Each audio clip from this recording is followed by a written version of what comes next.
मुझे आधी रात के बाद पड़ोसी मुल्क की सरहद पार करना थी। आसमान सुबह से अबरालूद था। पंजाब में इस मौसम में कड़ाके की सर्दी पड़ती है। दोपहर के बाद बूंदाबांदी शुरू हो गई जो रात 9 बजे तक जारी रही। टेलीविजन की पेशगोई थी कि रात को फिर बारिश होगी। मेरे ख्याल में ये बड़ा ही खराब मौसम था, मगर मेरे पुरस्कार गाइड के नजदीक सरहद पार करने के लिए यही मौसम मौजूद तरीन था। आप यकीनन सोच रहे होंगे कि मैं गैर कानूनी तरीके से सरहद क्यों पार कर रहा था। मैं जिंदगी की इस खतरनाक कहानी को इसलिए बयान कर रहा हूँ कि आपको एक एक बात खोल कर बता दूं और किसी को छुपाने की कोशिश न करूं। लेकिन एक बात मैं शुरू ही से वाज़ेह कर देना चाहता हूं कि मैं अपना नाम हरगिज नहीं बताऊंगा। जासूसी, फरार, जानलेवा मसाइब और सनसनीखेज वाकयात से लबरेज, जुर्रत, बहादुरी और अपने वतन पाकिस्तान के लिए जान तक कुर्बान कर देने के जज्बे की इस सच्ची कहानी को मैंने किस्तवार अपने पसंदीदा मुसन्निफ ए हमीद को सुनाने का फैसला किया था, जो मेरा नाम राज में रख कर बाकी के तमाम वाकयात लफ्ज ब लफ्ज आप तक पहुँचाते रहे। मगर मेरे नाम के बगैर काम नहीं चलेगा, इसलिए मैं अपना एक फर्जी नाम रख रहा हूँ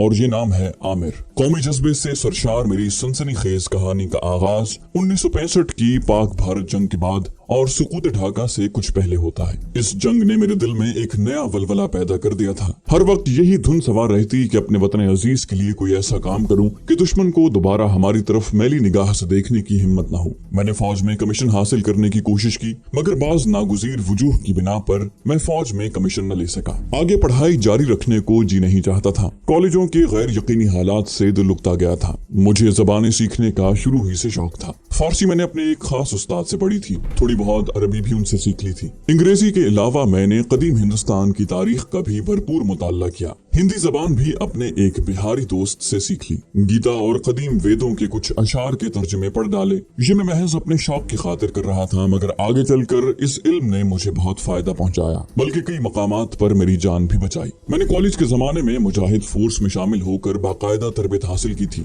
थोड़ी बहुत कमांडो ट्रेनिंग भी हासिल कर ली थी। दूसरी जंग अजीम में मिलिट्री इंटेलिजेंस के हैरत अंगेज कारनामे पढ़ पढ़कर मेरे दिल में उमंग पैदा हो चुकी थी कि मौका मिले तो मैं अपने वतन के लिए कोई कारनामा सर अंजाम दूं। 1971 की जंग से पहले भारत ने अपने गोरीले मशरकी पाकिस्तान भेजकर वहां के हालात को मखदूश बनाना शुरू कर दिया था। मगरबी पाकिस्तान की सरहदों के साथ साथ भी वो अपनी फौजी ताकत में इजाफा कर रहा था। दुश्मन के नापाक अजाइम देख देख कर मेरा दिल कुड़ता रहा, मगर मैं कुछ नहीं कर सकता था। अगरचे हमारी फौज के जांबाज पूरी तरह चौकस थे और दुश्मन के हर हमले का मुंह तोड़ जवाब देने के लिए हर लम्हे तैयार थे, लेकिन मैं भी अपने तौर पर कुछ करना चाहता था। मेरा रुझान फौजी सुराग रसानी की तरफ गया। दूसरी आलमी जंग के मशहूर फौजी जासूसों के कारनामे पढ़ पढ़ कर मैं ताक हो गया था। हर वक्त इसी उधेड़ बुन में रहता कि रजाकार कमांडो की हैसियत से दुश्मन के मोर्चों के अकब में जाकर उसे ज़रबेकारी लगाऊं, मगर ये इतना आसान काम नहीं था। पहली बात तो ये थी कि मुझे एक गैर फौजी होने की हैसियत से मालूम नहीं था कि दुश्मन ने अपनी सरहदों के अकब में किस किस मकाम पर फोर्स जमा कर रखी है। दूसरी मुश्किल भारत की सरहद को पार करने की थी। मेरे वालिद साहब अपनी जवानी के जमाने में पूरे हिंदुस्तान की सयाहत कर चुके थे।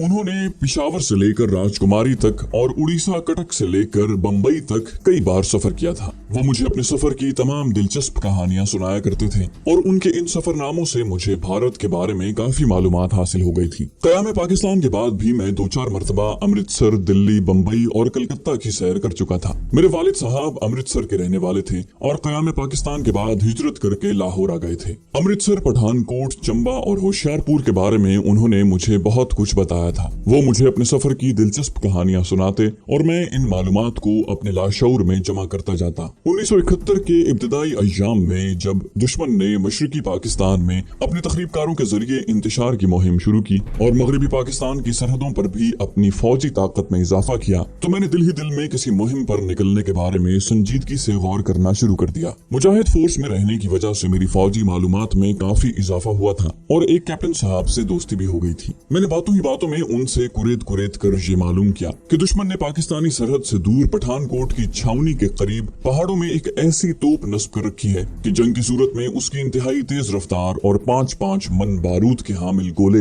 लाहौर शहर में आकर फटेंगे जो बेपनाह तबाही फैला सकते हैं। मैं पहले ही कौमी जज्बे से सरशार था। दुश्मन के इन अजाइम की खबर हुई तो मेरा खून खौल उठा। मैंने उसी लम्हे फैसला कर लिया कि इस तोप को तबाह करके ही दम लूंगा। उस वक्त ये फैसला बड़ा बचकाना लगता था। भला एक गैर फौजी जवान दुश्मन की सरहद पार करके दुश्मन की छावनी में पहुंचकर एक ऐसी जदीद तरीन और भारी भरकम तोप को कैसे तबाह कर सकता है, जिसकी हिफाजत के लिए न जाने कैसे कैसे जानलेवा इंतजामात किए गए होंगे। इसके बावजूद मैं फैसला कर चुका था। मेरा ये फैसला मेरी एक तवील और खतरनाक तरीन मुहिम का आगाज था, जिसमें कदम कदम पर मुझे मौत का सामना करना पड़ा। मैं अपने जराए से जिस कदर भी मालूमात हासिल कर सकता था हासिल कर ली। अमृतसर से पठानकोट तक मैं दोबारा सफर कर चुका था। फिर भी मैंने इस सफर की तमाम याददाश्तों को अपने जहन में एक बार फिर ताजा किया। सबसे बड़ा मसला पाक भारत सरहद उबूर करने और माली जरूरियात को पूरा करने का था। मैं इस मसले को हल करने की धुन में लग गया। इसी सिलसिले में मेरी मुलाकात स्मगलरों के एक गिरोह से हो गई।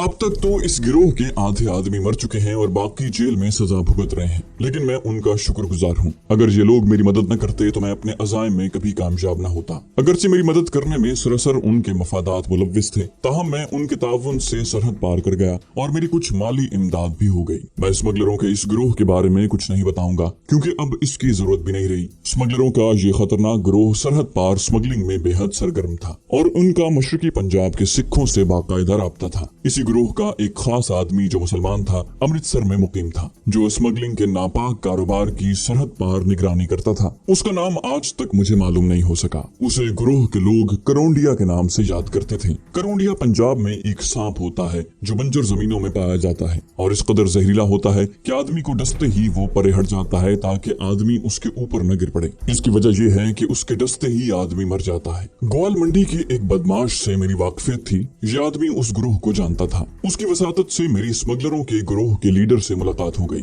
मैंने उसे यही बताया कि मेरे अखराजात पूरे नहीं होते और मैं स्मगलिंग के जरिए दौलत कमाना चाहता हूँ। उन लोगों ने खुफिया तौर पर मेरी खूब छान फटक की और आखिर मुझे अपने गिरोह में शामिल कर लिया, लेकिन साथ ही धमकी दी कि अगर मैंने उन्हें धोखा दिया तो मुझे दुनिया के आखिरी हिस्से तक ढूंढ कर भी हलाक कर दिया जाएगा। मेरा मकसद तो सिर्फ सरहद पार करना था। स्मगलिंग से मुझे कोई सरोकार नहीं था। फिर भी मुझे अपने मिशन के लिए भारतीय करेंसी की जरूरत थी। लीडर ने पहले फेरे के लिए हेरोइन का एक प्लास्टिक में लिपटा हुआ लिफाफा मेरी कमर के गिर्द बांध दिया और कहा, ये लिफाफा तुम्हें अमृतसर में करोंडिया को पहुंचाना होगा, उसके बाद तुम्हारा काम खत्म हो जाएगा। वापसी पर उसके आदमी तुम्हें पाकिस्तान की सरहद पार करवा देंगे। यहाँ आने के बाद तुम्हें इस फेरे की उजरत 10,000 रुपए अदा कर दी जाएगी। मैंने लीडर से पूछा, क्या मुझे हिंदुस्तान में कुछ रुपए अदा नहीं किए जा सकते, क्योंकि वहाँ मैं अपनी पसंद की कुछ चीजें लाना चाहता हूँ। वो बोला, तुम्हें इसकी इजाजत नहीं दी जा सकती। तुम हमारा फेरा लगाने जाओगे, मेला देखने नहीं। अमृतसर के बाजारों में घूमने फिरने की भी कोशिश न करना। मैं खामोश हो गया, लेकिन दिल में एक मंसूबा मैंने उसी वक्त तैयार कर लिया था। मुझे आधी रात को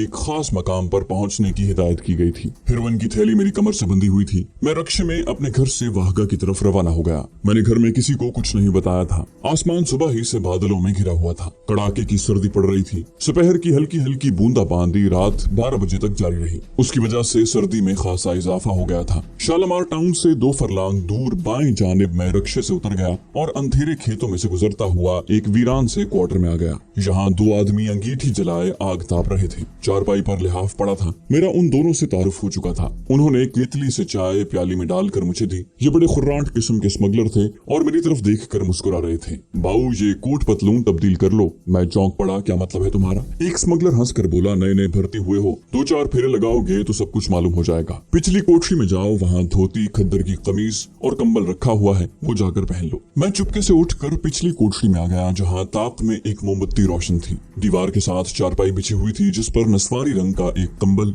मटियाले रंग के खद्दर का एक कुर्ता और खद्दर की धोती पड़ी हुई थी। मैंने ये देहाती लिबास पहन लिया, बूट उतार कर देहाती वज़ा की जूती पहनी और कंबल ओढ़कर स्मगलरों के पास वापस आ गया। वो मेरी तरफ देखकर मजाक के अंदाज में हंसने लगे। अब आए हो तुम असली रूप में, बैठो यहाँ। मैं खामोशी से अंगीठी के पास बैठ गया और चाय पीने लगा। एक स्मगलर सिगरेट सुलगाकर बोला, सौदा कहाँ है? मैंने कहा, मेरी कमर के गिर्द लिपटा हुआ है। स्मगलर खामोशी से सिगरेट पी रहा था। क्वार्टर के छोटे कमरे की फजा बड़ी बोझल थी। एक स्मगलर ने दूसरे को आंखों ही आंखों में कुछ इशारा किया। वो उठकर कोठरी में चला गया। वापस आया तो उसके हाथ में एक रिवॉल्वर था। मैं काम गया। उसने अंगीठी के पास बैठते हुए रिवॉल्वर मेरी तरफ बढ़ा दिया। बोला, इसे अपने पास छुपा कर रखना, अगर कोई गड़बड़ हो गई तो इसमें 7 गोलियां भरी हुई हैं। मैंने रिवॉल्वर लेकर तहमत की डब में लपेट कर रख लिया। उन्होंने मुझे सिगरेट पीने को दिया। मैंने सिगरेट अंगीठी में दहकते हुए कोयले से सुलगाया और खामोशी से कश लगाने लगा। दूसरा स्मगलर बोला, अगर तुम्हारी पतलून में नकदी है तो वो यहीं पड़ी रहेगी। वापसी पर तुम इसी जगह कपड़े बदलोगे। करोंडिया को तुम्हारी इतला कर दी गई है। वो गुरुसर सतलानी के गांव के बाहर तुम्हें मिल जाएगा। वो तुमसे पूछेगा, लाला जी, नंदीपुर को यही रास्ता जाता है। तुम जवाब में कहोगे, राज करेगा खालसा। ये तुम्हारी पहचान होगी। इसे अच्छी तरह से याद कर लो। तुमने हमने गड़बड़ कर दी तो हम जिम्मेदार नहीं होंगे। करोंडिया पहले ही 4 खून कर चुका है। मेरा दिल शिद्दत से धड़कने लगा। अजीब जराइम पेशा लोगों से वास्ता पड़ गया था, मगर मेरा मकसद अजीम और कौमी नौयत का था और मैं इस मकसद को पूरा करने के लिए अपनी जान तक कुर्बान कर देने का अज़्म लेकर घर से निकला था। फिर भी मैं ना तजुर्बाकार था। तकाज़ाए बशरियत के तहत कुछ दिल में खौफज़दा भी था। मैंने कोड वर्ड्स को अच्छी तरह से ज़हन में याद कर लिया। एक स्मगलर ने पूछा, भूख तो नहीं लगी? मैंने कहा, जी नहीं, मैं खाना खाकर आया हूँ। उसने हंसते हुए कहा, ओए ये जी नहीं क्या होता है? आइंदा हमेशा मेरे साथ तू तड़ाक से बात करना। दूसरा स्मगलर सिगरेट को अपनी जूती के नीचे दबाते हुए बोला, बाऊ है, अभी नया है, सब कुछ सीख जाएगा। बंद कमरे में धीमा सा बल्ब रोशन था जिसमें स्मगलरों की आंखें चमक रही थी। एक स्मगलर ने अपनी गर्म कमीज का कफ पीछे हटाकर वक्त देखा, फिर आंखों ही आंखों में अपने साथी को इशारा किया जिसने मुझे कोहनी से टहूका मारा और कहा, खड़े हो जाओ। मैं उठ खड़ा हुआ। उसने मेरा कंबल और कमीज ऊपर उठाकर मेरी कमर के गिर्द बंधी हुई हेरोइन का लिफाफा चेक किया। माल मौजूद है उस्ताद, वो बोला। तो फिर स्टार्ट करो गाड़ी। बाहर बर्फीली रात खामोश थी। दूर सड़क पर खंभों के बल्ब सर्द कोहर में धुंधले से नजर आ रहे थे। मेरा साथी मुझे लेकर खेतों में से गुजरता हुआ एक कच्चे कोठे के बाहर जाकर खड़ा हुआ और आहिस्ता से सीटी बजाई। अंदर से कंबल में मूसर लपेटे एक आदमी निकला। मेरा साथी आहिस्ता से बोला, ताजा अखबार आ गया है आज का। वो आदमी बोला, हमारी खबर छपी है उस्ताद। मेरा साथी बोला, खबर साथ लाया हूँ। और फिर जिधर से आया था खामोशी से उसी तरफ वापस चल दिया। नए स्मगलर ने मेरा हाथ पकड़ा और बोला, मेरे साथ आओ खामोशी से। वो रात के अंधेरे में मुझे कोठे के पीछे ले गया जहाँ दरख्तों के नीचे एक बंद जीप खड़ी थी। वो ड्राइविंग सीट पर बैठ गया और मैं उसके साथ बैठ गया। जीप स्टार्ट हुई और अंधेरे में हेडलैम्प्स रोशन किए बगैर कच्चे रास्ते पर एक तरफ दौड़ने लगी। मेरा साथी खामोश था। एक जगह से मोड़ काट कर जीप तंग रास्ते पर मुड़ गई जिसकी दोनों जानिब कद्दे आदम झाड़ियां अंधेरे में खामोश खड़ी थी। कई चक्कर काटती हुई जीप उस तंग रास्ते पर देर तक चलती रही, फिर एक जगह टीले की ओट में रुक गई। मेरे साथी ने कहा, मेरे साथ आओ, और मुझसे 2 कदम आगे आगे चलने लगा। जहाँ खेत खत्म हो गए थे, वीरान और बंजर जमीन थी। जगह जगह खाइयां और घाटियां थी। आसमान पर बादल झुका हुआ था। बारिश की वजह से जमीन गीली थी। तहमद में मेरी टांगें ठिठुर रही थी। एक जगह एक नाला आ गया जिसके किनारों पर नरसल लहरा रहे थे। नाले में उतरने के बाद मेरे साथी ने कहा, खांसी छींक बंद, बीड़ी सिगरेट बंद, बोलचाल बंद, आगे इंडिया का बॉर्डर है। हम नाले से गुजर गए। आगे ढलान थी। एक गहरा मौत जैसा सन्नाटा चारों तरफ छाया हुआ था। अचानक एक तरफ रोशनी हुई। मेरे साथी ने मुझे पीछे नाले की तरफ खींच लिया। हम झाड़ियों के पीछे बैठ गए। मेरा दिल जोर जोर से धड़क रहा था। रोशनी बाएं जानिब से आ रही थी। करीब आई तो मालूम हुआ कि वो एक जीप है। जीप तेजी से गुजर गई। मेरा साथी बड़बड़ाया, हमारी बॉर्डर पुलिस। खामोश, बोलना नहीं। चलो। जीप की अकबी सुर्ख बत्ती अब अंधेरे में बुझी बुझी सी नजर आ रही थी। उसने मेरा हाथ थाम लिया। वो झुक गया, मैं भी झुक गया। वो बोला, भागो। हम दोनों जितनी तेजी से दौड़ सकते थे झुके झुके दौड़ते गए। दूर से राइफल का फायर सुनाई दिया। हमने एक खाली मैदान उबूर किया तो मेरा साथी मुझे खींचता हुआ एक दरख्त के नीचे ले गया और हम वहाँ जमीन पर बैठ गए। उसने सरगोशी में कहा, हम इस वक्त इंडिया की जमीन पर हैं। वो अंधेरे में चारों तरफ देखता रहा, फिर मेरी कलाई पकड़कर उठा और तेज तेज कदमों से एक तरफ चलने लगा। हम एक नहर के किनारे पहुंच गए। नहर पार करके मुझे पहली बार दूर अंधेरे में 2-4 बत्तियां झिलमिलाती नजर आईं। मेरा साथी रुक गया।